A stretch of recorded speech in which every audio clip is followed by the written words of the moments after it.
जिन लोगों ने Saudi visa application Delhi mission के अंदर में सबमिट करा था, उन सारे लोगों का वीजा एप्लीकेशन डिले हो रहा है। इसका कोई डेफिनेट रीजन नहीं है।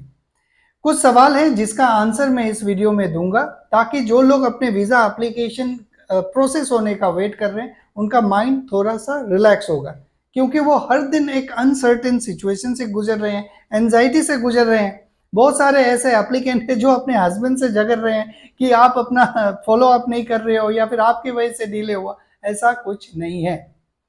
पहला सवाल ये कि क्या दिल्ली मिशन में जो visa application, family visit visa का एप्लीकेशन सबमिट किया गया था, क्या वो प्रोसेस हो रहा है, वीजा इशू हो रहे हैं? यस, वीजा इशू हो रहा है। कल भी बहुत सारे वीजा इशू हुआ है उन लोगों का जिन्होंने 26 जून को किया था, 30 जून को करा था। इन सारे लोगों का वीजा एप्लीकेशन प्रोसेस हो रहा है।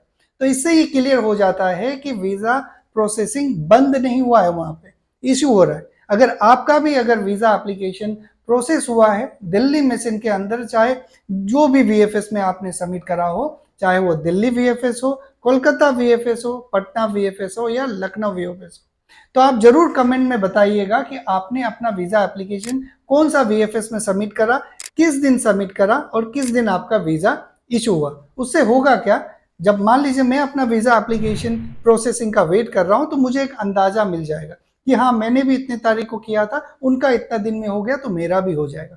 ये एक म्यूचुअल बेनिफिट वाला एक्सरसाइज होगा, जो आपसे रिक्वेस्ट करूंगा जरूर लिखिएगा ये 3 बातें कमेंट में। इसका कोई डेफिनेट कारण नहीं है कि क्यों हो रहा है। बहुत सारे लोग ये बोल रहे हैं कि जो काउंसलर है वो नया आया है, उसका लॉगिन आईडी नहीं है, उसका पासवर्ड भूल गया, उसको सिस्टम चलाना नहीं आता है, वो ट्रेनिंग में गया है, वो है।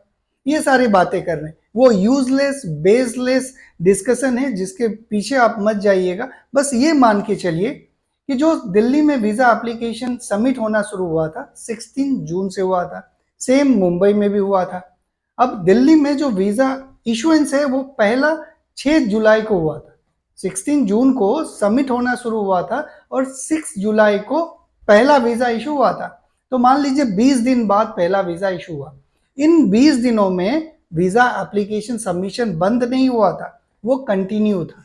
तो कितने सारे पासपोर्ट्स पाइल अप हो गए होंगे, कितने सारे एप्लीकेशन ऑलरेडी जमा होंगे उनके पास, तो उनको क्लियर करने में टाइम तो लगेगा ही।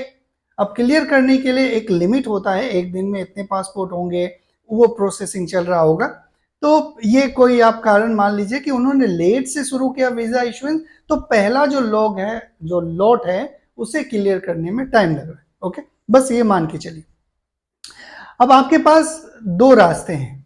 किसी से झगड़ के, किसी से बहस करके, अपना जो फ्रस्ट्रेशन किसी के ऊपर निकाल के वीजा एप्लीकेशन प्रोसेसिंग फास्ट नहीं होगा, या फिर वो डिले नहीं होगा।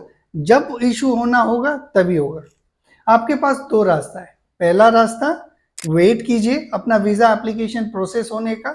दूसरा रास्ता, अपना वीजा एप्लीकेशन को रिवोक कर लीजिए, वापस ले लीजिए वीएफएस से। तीसरा कोई रास्ता नहीं है, यही 2 है। अब कैसे आपको रिवोक करना है, क्या प्रोसीजर है, वो मैंने एक्सप्लेन कर दिया है, वो आप देख लीजिएगा। और पहला जो बोला हूं वेट करने के लिए, तो चुपचाप हाथ बंद करके वेट कीजिए अपना, और मुफा के वेबसाइट में जाके चेक करते रहिए।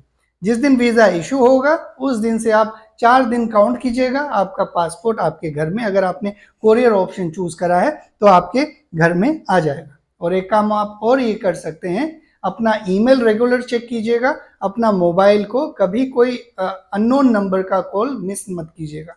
वीएफएस वाले जब आपके डॉक्यूमेंट्स को, जब एम्बेसी से डॉक्यूमेंट रिटर्न होता है फॉर एडिशनल रिक्वायरमेंट्स और एडिशनल डॉक्यूमेंट्स, वो आपको ईमेल करते हैं, मैसेज करते हैं, कॉल करते हैं। तो उस दौरान अगर आप मिस करेंगे तो एक पर्टिकुलर ड्यूरेशन के बाद में आपका पासपोर्ट वापस आपको भेज दिया जाएगा। ओके, तो ये आप कर सकते हैं। मैं उम्मीद करता हूं कि जितने भी लोगों का वीजा एप्लीकेशन दिल्ली मिशन में प्रोसेस है वो जल्द से जल्द प्रोसेस हो जाए।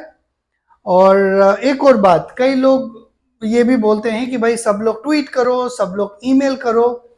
मैं इस प्रोसेस को लगभग 5 सालों से फॉलो कर रहा हूं। ओके, ये मान के चलिए आप, जिनका काम हो गया, जिनका वीजा इशू हो गया, वो 1% भी इस चीज पे कंसर्न नहीं करेंगे कि भाई मैं भी इस चीज में जुड़ूं, कि भाई एम्बेसी को ट्वीट करूं या ईमेल करूं ताकि बाकी लोगों को प्रॉब्लम ना हो।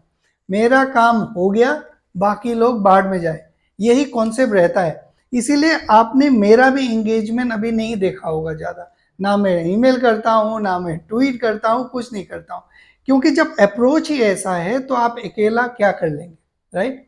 वही अगर आप शेंगन वीज़ा ले रहे हैं, वही आप दूसरा वेस्टर्न कंट्री का वीज़ा ले रहे हैं वीएफएस के थ्रू ही, अगर आप एक मैसेज करेंगे ट्विटर में तो उनका तुरंत जवाब आएगा। लेकिन वही सऊदी का अगर आप वीज़ा ले रहे हैं तो वो बोलेगा अरे साइड में जाओ, कोई जवाब नहीं देगा। क्यों? क्योंकि हम ही जिम्मेदार हैं, हमारा काम हो गया, हम कैसे भी करवा लिए, भाई बाहर में जाओ तुम।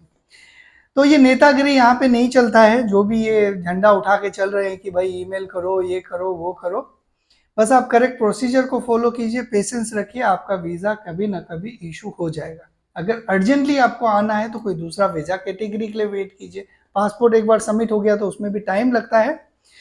तो आज के इस वीडियो में इतना ही। आप लोग अपना ख्याल रखिए। Thank you very much.